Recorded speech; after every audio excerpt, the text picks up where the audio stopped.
Welcome to Taravari cooking. ಇವತ್ತೊಂದು mango ರೈಸನ್ನು ತೋರಿಸ್ತಾ ಇದ್ದೇನೆ. ಇದಕ್ಕೆ ಬೇಕಾಗಿರೋದು ಮಾವಿನಕಾಯಿ, ಕಾಯಿಯಾಗಿರುವಂತಹ ಮಾವಿನಕಾಯಿ, ಹಣ್ಣಾಗಿರುವಂಥದ್ದಲ್ಲ. ಇದನ್ನು ಸಿಪ್ಪೆಯನ್ನೆಲ್ಲ ತೊಳೆದು ನೀಟಾಗಿ ಈ ಥರ ಸಿಪ್ಪೆಯನ್ನು ತಗೊಳ್ಬೇಕು. ಸಿಪ್ಪೆ ತೆಳುವಿದ್ರೆ ಅದು ಹಾಕೋಬೋದು. ಇದು ಸ್ವಲ್ಪ ಗಟ್ಟಿ ಇದೆ, ರಫ್ ಆಗಿದೆ, ಅದಕ್ಕೆ ನಾನು ತಗೊಳ್ತಾ ಇದ್ದೇನೆ. ನೀವು ಹಾಗೇನು ಸಹ ತುರಿದು ಹಾಕೋಬೋದು.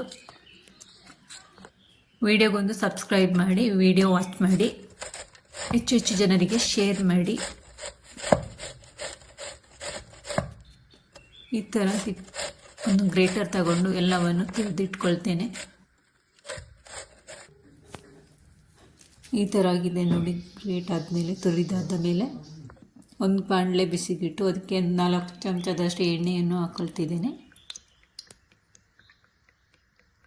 ನೀವು ಜಾಸ್ತಿ ಮಾವಿನಕಾಯಿ ಅನ್ನವನ್ನು ಮಾಡಿದ್ರೆ ಜಾಸ್ತಿ ಎಣ್ಣೆ ಕ್ವಾಂಟಿಟಿ ಹಾಕ್ಕೊಳ್ಳಿ.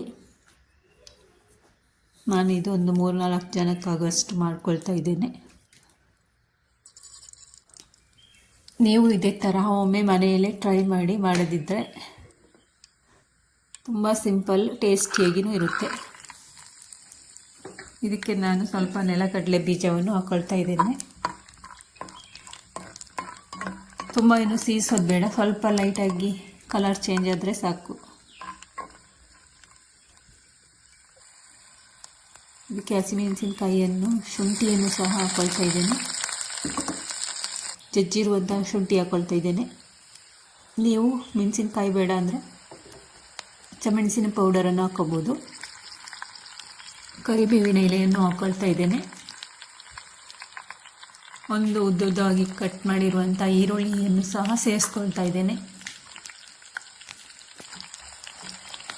ಎಲ್ಲವನ್ನು ನೀಟಾಗಿ ಫ್ರೈ ಮಾಡಬೇಕು. ಎಣ್ಣೆಯಲ್ಲಿ ಸ್ವಲ್ಪ ಹೊತ್ತು ಬಾಡಿಸ್ಕೊಳ್ಬೇಕು.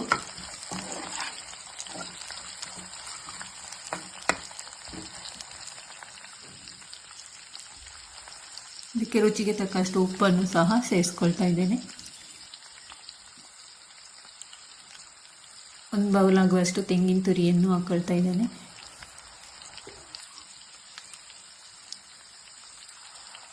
ಶುಂಠಿ ಹಸಿಮೆಣಸಿನಕಾಯಿ ಜೊತೆನೇ ಹಾಕಿದ್ದೀನಿ ನಾನು. ನೀವು ಬೇಕಾದರೆ ಬೆಳ್ಳುಳ್ಳಿ, ಶುಂಠಿ ಬೆಳ್ಳುಳ್ಳಿ ಪೇಸ್ಟನ್ನು ಹಾಕ್ಕೊಳ್ಬೋದು.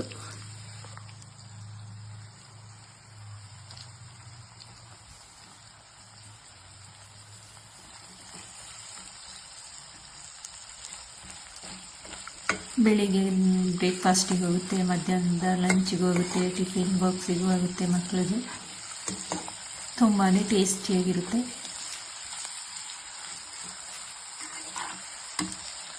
ಎಲ್ಲವೂ ಸ್ವಲ್ಪ ಎಣ್ಣೆಯಲ್ಲೇ ಬೇಯಬೇಕು. ಬೆಂದಾದ ನಂತರ ಈ ಥರ ಆಗಿದೆ ನೋಡಿ. ಇದಕ್ಕೆ ಇವಾಗ ತುರಿದಿರುವಂತಹ ಮಾವಿನಕಾಯಿಯನ್ನು ಹಾಕ್ಕೊಳ್ತಾ ಇದ್ದೇನೆ. ಇದನ್ನು ಸಹ ಸ್ವಲ್ಪ ಎಣ್ಣೆಯಲ್ಲಿ ಬಾಡಿಸ್ಕೊಳ್ಬೇಕು.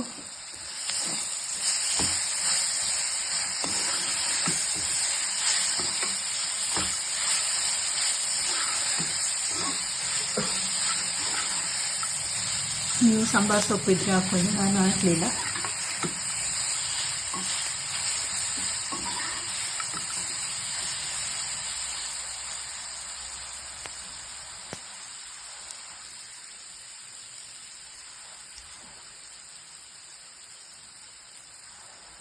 ಎಲ್ಲವೂ ಬೆಂದಾದ ನಂತರ ಈ ಥರ ಆಗಿದೆ ನೋಡಿ.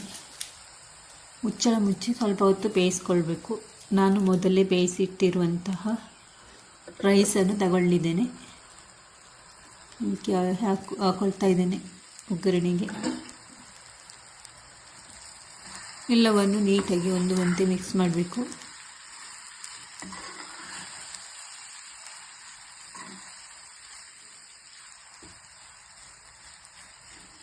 ಯಾವಾಗಲೂ ಒಂದೇ ಥರದ ಚಿತ್ರಾನ್ನ ತಿಂದು ಬೋರ್ ಆದರೆ ಈ ರೀತಿ ಒಮ್ಮೆ ಟ್ರೈ ಮಾಡಿ.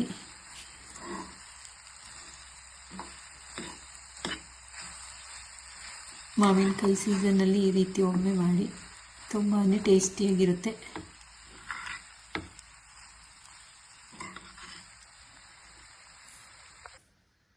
ಫೈನಲಿ ನಮ್ಮ ಮಾವಿನಕಾಯಿ ರೈಸ್ ಈ ಥರ ರೆಡಿಯಾಗಿದೆ ನೋಡಿ. ಮನೆಯಲ್ಲಿ ಮಾಡಿ ಎಂಜಾಯ್ ಮಾಡಿ. Thank you for watching. ಎಲ್ಲರಿಗೂ ಬಾಯ್ ಬಾಯ್.